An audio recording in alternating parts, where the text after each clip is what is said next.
Saudações terráqueos, nono ano. Então, nessa atividade a gente começou a entrar no mundo dos radicais, né? A radiciação. A parte da potenciação vocês veem um pouco mais rápida, porque potência é uma coisa que você lidar desde lá do sétimo ano, né?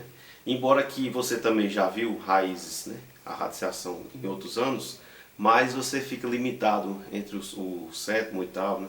Com a raiz quadrada, né? E agora vocês ampliam esse mundo para perceber que há raiz de qualquer índice, né? Então na raiz você sempre tem o índice do radical, que é esse número que vem aqui em cima, e aqui o radicando, que é o quê? Esse número é o resultado de uma potência. Então para que a raiz quarta, né, de menos 16 exista, tinha que haver alguém que multiplicar por ele mesmo 4 vezes, né, a base da potência, que vai repetir 4, que é o expoente, desse menos 16. Nessa primeira questão, justamente para trabalhar essa questão da ideia da raiz, pede que você identifique qual dessas raízes aqui não é definida nos reais. Por quê? Todo conjunto numérico, quando ele surge, né, a gente sabe que os reais é o maior conjunto até então, mas eles surgem da necessidade de se ampliar cálculos que um determinado conjunto não deu vencimento, né? Lá nos naturais, quando você tinha um subtraendo menor do que o minuendo, por exemplo, 3 tirando 5, que não existe coisa negativa, não existe falta na natureza, ampliou isso para os inteiros, né? Os inteiros, pelo próprio nome já diz, não podem ter partes quebradas, fracionárias, decimais, né? Que a gente sabe que existem no nosso dia a dia. Então, foi preciso os racionais para englobar esses números fracionários, que não são partes. E teve aquelas determinadas divisões que não dão valor, né? Nem dízima periódica, nem valor exato, né? Aproximado, que são os irracionais. Quando juntou tudo isso, chegou nos reais. Mas há um cálculo que os reais não podem resolver, que é quando a raiz é de um número negativo com índice par. Por quê? Qual é a ideia? Por exemplo, como é que eu posso multiplicar um número? Por exemplo, essa aqui que está mais simples. Como é que eu multiplico alguém por ele mesmo uma quantidade par de vezes e dá negativo? Por quê? Quando você tem os números repetidos em quantidades pares, você vai sempre ter dois sinais iguais, né? 2 a 2, e o resultado sempre vai ser positivo. Por exemplo, menos 1 vezes menos 1 vai ser 1. Menos 2 vezes menos 2 vai ser 4, né? Positivo. Tipo, menos 2, menos 2, menos 2, menos 2, você vai ter 2 vezes 2, 4, 4 vezes 2, 8, 8 vezes 2, 16. Então você vai ter 16 positivo, nunca negativo. Então não pode haver raiz de número negativo se o índice for par. Então quem não está nos reais? Esse daqui, que é a raiz quadrada de menos 1, não vai dar, não vai dar. Esse aqui, que é a raiz quarta de menos 16. Aí, por exemplo, pode haver raiz ímpar de número negativo? Pode. Por exemplo, menos 2, se você repetir 3 vezes, menos 2 menos 2 dá 4 positivo. Quando pega o próximo 2, 4 vezes 2, 8, sinal diferente menos. Então, quando é ímpar, pode ser negativo aqui. Então, tem como calcular, certo? Vai dar um número negativo aqui.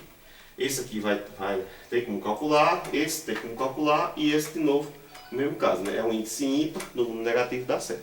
Então, quando não existem as raízes nos reais, quando o número é negativo e o índice da raiz é par, 2, 4, 6, 8, assim por diante, beleza? Na questão 2, pedia que se calculasse essas raízes, né? Então, o método que você pode utilizar aqui, quando se dá com raízes de números decimais, é transformar isso na forma fracionária, né? Como é que a gente faz? A gente faz 25, que é o número que tem aqui, se você tirar a vírgula, fica 25, e embaixo é sempre uma potência de 10. Como aqui você tem dois números depois da vírgula, é 2 zeros. Que isso é como se fosse 25 centavos, né? Se fosse em dinheiro, então 0,25, 25 sobre 100. Que aí você pode extrair a raiz, ó, raiz quadrada de 25 é 5, né? 5 vezes 5, 25. Raiz de 100 é 10, 5 vezes 5, 10. Pode deixar na forma fracionária ou voltar à forma decimal, que seria o quê? 0,5, né? Quando eu divido 5 por 10, precisa ficar um número depois da vírgula por causa de um zero aqui.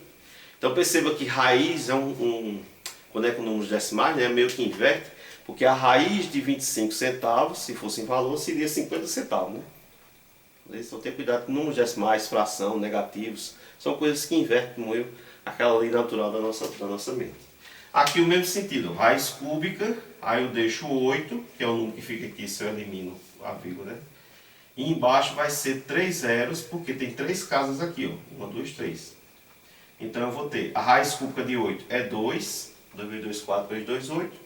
E a raiz cúbica de 1000 é 10, né? 10 vezes 10, 100 vezes 10, 1000. Mesma coisa, 0,2. Beleza?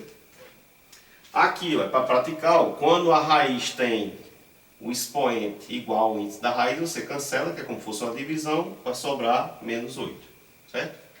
Aqui o menos continua, porque é menos essa raiz é 10, que é a raiz quadrada de 100, então ela é 10, certo? Aqui pode fazer, porque é um número negativo, mas o índice é ímpar, então quem é multiplicado por ele mesmo 7 vezes vai dar menos 1, é o próprio menos 1, né? Beleza? Aqui também pode fazer, certo? Na dúvida de querer saber quanto é esse 125, eu já dei a vocês a ideia que se faz a fatoração, ok? Ó, 125 por 5 é 25, por 5 é 5, por 5 é 1. Tá vendo que repete 3 vezes? Então, repete 3 vezes, como a raiz é cúbica, né? 3, tira 1. Então é 5. Como é negativo, menos 5. Beleza? Ok? Aí nessa questão 3, que a gente vai continuar depois, é o mesmo sistema. Pede que você dê o valor das expressões, pode praticar o mesmo que foi feito aqui, ó, cancelar, certo? Esse cancelamento, na verdade, é porque faz assim, ó, é 3 elevado a 5 dividido por 5. Não é porque soma um corretivo passa borracha. É uma divisão, fica como 3 elevado a 1, que é 3, né? Só que a gente pula direto daqui para cá, fazendo o cancelamento, beleza? Próximo a gente continua.